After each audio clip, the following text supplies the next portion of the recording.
এই দেশে যদি পট পরিবর্তনের পর কোন দলের প্রতিশোধ নেওয়া অধিকার বর্তায়, সকলের আগে বর্তাবে বাংলাদেশ জামাত ইসলামী এবং ইসলামী ছাত্র শিবিরে।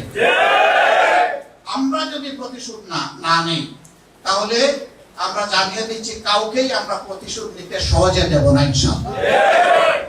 প্রতিশোধ প্রতিহিংসার জন্ম দেয়। প্রতিহিংসা সমাজে খুনের পরিবেশ সৃষ্টি করে। আমরা সামগ্রিকভাবে ক্ষমা করে দিতে চাই, কিন্তু ব্যক্তিগতভাবে যিনি অপরাধ করেছেন, ইনসাফের দাবি হচ্ছে তাকে তার অপরাধের শাস্তি পেতে হবে। কিন্তু তাই বলে কেউ আমরা আইন হাতে তুলে নেব না। যা হবার হয়ে গেছে, এটারও প্রয়োজনে বিচার হবে। আইন যেন ভবিষ্যতে আমরা কেউ হাতে তুলে না নিই।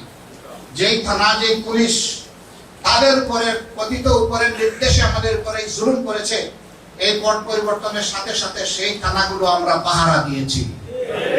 কোন জায়গায় এখনো পাহারা দিচ্ছি।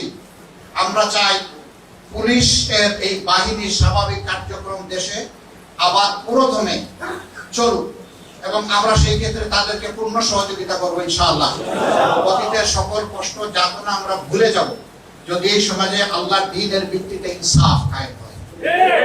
আর ইনসাফ যদি কায়েম না হয়, প্রতিশোধ নিয়ে আমাদের কোনো লাভ হবে না। সুতরাং ওই প্রতিশোধকে আমরা পিছনে ফেলে দিলাম। আমরা দল হিসাবে সামনের দিকে চলতে চাই আশাবাদী হয়ে, জনগণকে সাথে নিয়ে একটা ইনসাফ ভিত্তিক সামাজিক সুবিচারের উপর প্রতিষ্ঠিত একটা দেশ এবং রাষ্ট্র আমরা চাই। আল্লাহ তাআলার দরবারে তৌফিক চাই, তিনি যেন সেই তৌফিকটা আমাদেরকে দান করেন।